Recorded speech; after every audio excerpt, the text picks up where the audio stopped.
maka itu musibah. Sebaliknya, apapun yang datang dalam hidupmu, walaupun semua mata memandang itu sebagai ujian, sebagai musibah, tapi dia membuatmu lebih dekat kepada Allah walaupun selangkah, maka itu anugerah. Allah berikan engkau bisnis yang maju sekali. Orang melihat, wah beruntung sekali fulan dapat nikmat dari Allah. Tapi semenjak bisnisnya itu semakin besar, dia semakin jarang ke masjid, nggak ikut khataman Al-Quran, sering absen dalam pengajian, justru semakin pelit dalam berbagi. Musibah. Bisnis yang besar itu musibah. Walaupun semua mata melihat engkau dapat nikmat. Lihat karir seseorang naik, jabatannya terus semakin tinggi, tapi itu membuatnya semakin jauh dari Allah, membuat dia semakin tidak takut mengambil harta yang haram, membuat dia semakin menzalimi orang lain, maka itu musibah. Walaupun semua orang melihat itu sebagai nikmat.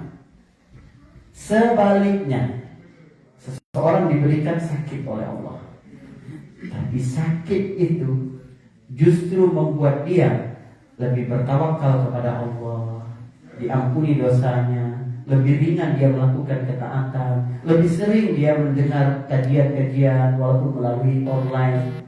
Maka sakit itu pada hakikatnya adalah anugerah, walaupun semua mata melihatnya musibah. Seorang kehilangan anak, seorang yang bangkrut dari usahanya, seseorang yang rusak jalan rezekinya, membuat dia lebih dekat kepada Allah, maka itu adalah nikmat walaupun semua mata melihatnya sebagai musibah. Ghulam ini, anak muda ini datang kepada sang raja. Dia tidak memilih pergi, dia punya pilihan pergi, lari dia. Sudah tahu raja ini berniat buruk, tidak. Karena yang paling penting baginya adalah dia menjual dirinya kepada Allah. Kamu sebutkan nama Allah, Bismillahirrahmanirrahim, dengan nama Allah Tuhan pemuda ini. Kamu letakkan anak panahmu dan pas kena pelipisnya, pemuda itu meninggal dunia. Semua orang yang menyaksikan itu berkata, amanna birabbil ulam. Kami beriman dengan Tuhan anak muda ini. Kalimat yang sama, raja berkata Bismillahi rabbil ulam, semua masyarakat berkata amanna birabbil ulam. Saudara, seringkali keberanian untuk menyebut nama Allah secara terbuka di masyarakat tertentu adalah ujian tersendiri. Ini pertama. Sang pemuda tahu bahwa menyebut Rabbul Ghulam secara publik akan membangkitkan hati rakyat pada kemerdekaan yang sebenarnya adalah kemerdekaan tauhid. Jadi keberanian satu jiwa itu menjadi jalan kebangkitan umat. Ini harus kita perhatikan. Dalam realitas diaspora, banyak muslim mungkin menyembunyikan iman karena tekanan sosial, takut dicap ekstrim atau dianggap berbeda. Namun ketika kebenaran ditegakkan dengan ketulusan dan keberanian, justru itu membangunkan hati manusia. Itu amal besar sekali di sisi Allah Subhanahu wa Ta'ala. Lalu kemudian datang seseorang, pejabat raja itu datang kepada sang raja dan berkata, "Ara'aita ma kunta tahdzar qad amana an-nas." Kamu udah lihat belum? Akhirnya apa yang engkau khawatirkan wahai baginda terjadi. Semua orang justru beriman kepada Tuhan anak muda itu. Saudara, bukan rakyat yang takut pada kekuasaan, tapi kekuasaanlah yang takut pada iman yang jujur. Di banyak negara, umat Islam yang memegang prinsip istiqamah di atas agama mereka seringkali dianggap berbahaya, bukan karena senjata, bukan. Tapi apa?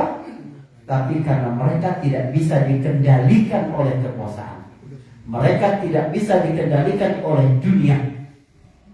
Perhatikan, para pemegang kepentingan sering memusuhi orang Islam yang istiqamah dengan ajaran mereka, bukan berbahaya karena mereka bawa senjata.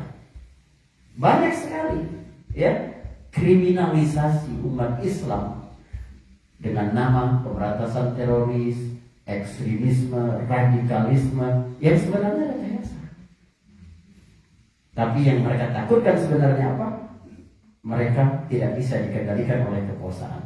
Sebab pesan pertama dari tauhid adalah dia memerdekakan rasa bergantung kita kepada apapun selain Allah Subhanahu wa Ta'ala. Akhirnya kata raja, nggak apa-apa. Kita buat parit, lalu bakar. Kumpulkan kayu bakar di situ, bakar dalam parit, lalu setiap orang ditanya satu persatu, kamu mau kembali ke agamamu lagi, ke keyakinanmu kembali? Kalau tidak, dimasukkan ke dalam api. Semuanya ditanya satu persatu dan masuk ke situ. Sampai datang, coba lihat hadis. Ja'at imra'atun wa ma'aha sabiyyun. Sampai datang seorang perempuan, di tangannya ada bayi yang sedang dia gendong. Fataqa'asat an taqa'a fiha. Dalam hadis gitu. Maka sang ibu merasa ragu, berat karena anaknya, bukan karena takut diri dia. Coba lihat dalam lingkungan asing, antum di sini ya. Kadang yang paling sulit adalah menjaga iman anak-anak, mempertahankan komitmen spiritual keluarga. Ibu ini ragu manusiawi, tapi Allah Subhanahu wa Ta'ala kemudian menguatkan justru melalui lisan anaknya.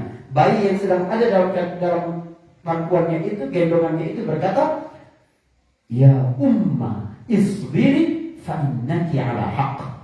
Ibu sabar karena engkau berada di dalam kebenaran. Perhatikan. Apa nasihat anak tadi bilang ke ibunya? Sabar karena engkau berada di dalam kebenaran. Apa pelajaran yang kita ambil? Sabar itu bukan menyerah. Paham? Di dalam Al-Quran banyak sekali ayat tentang jihad digandengkan dengan ayat tentang sabar. Ya ayyuhalladzina amanu isbiru wasabiru warabitu. Jadi sabar itu aktif. Sabar itu bukan pasif, bukan menyerah. Ya, saya pernah berikan contoh, saya bangunkan anak saya subuh, anak saya bilang, "Sabar Pak, kalau sabar bangun. Kalau kamu nggak bangun nggak sabar." Paham nggak? Ada ajakan untuk berinfak, untuk berwakaf. Ada kesempatan untuk berbuat baik. Sabar. Lawan rasa pelit di dalam dirimu, kamu berinfak. Ada ajakan untuk aktif dalam dakwah. Sabar dengan kelebihannya. Mengurus masjid ini perlu kesabaran. Tapi kalau diajak nyapu masjid, semuanya bilang sabar sambil tidur di rumah, masjid kita kotor. Sabar itu melawan dingin, melawan ngantuk, melawan kesibukan. Ada yang kita lakukan untuk agama ini. Itu sabar. Jadi anak itu berkata sabar. Ini diantara bayi yang bisa bicara di dunia selain Nabi Isa alaihissalam. Ya, kemudian ada yang bersaksi untuk Nabi Yusuf alaihissalam. Kemudian juga bayi ini. Kemudian pelajaran lain adalah kadang Bu, anak-anak justru menjadi penyemangat bagi orang tuanya. Dalam konteks ini kita lihat ya, dengan tarbiyah, dengan pendidikan yang benar, justru anaklah kadang mengingatkan orang tua untuk istiqomah, untuk teguh. Coba bayangkan ibu sekolahkan anak ibu di sini, belajar mereka ngaji. Mereka ngaji di rumah bagus sekali bacaannya, seperti bacaan Ustaz Alis, seperti bacaan Ustaz Fikri, ya kan? Malu kita, kita belum bisa Pak. Cobalah kita belajar juga subuh-subuh kan. Kenapa? Dari anak. Banyak jalan hidayah itu melalui anak. Jadi investasikan tarbiyah yang baik untuk anak-anak kita, karena bisa jadi dia menjadi jalan hidayah bagi kita. Ya, ini beberapa pelajaran yang kita ambil dari kisah Ashabul Ukhdud. Semoga bermanfaat semuanya. Barakallahu fikum. Assalamualaikum warahmatullahi wabarakatuh.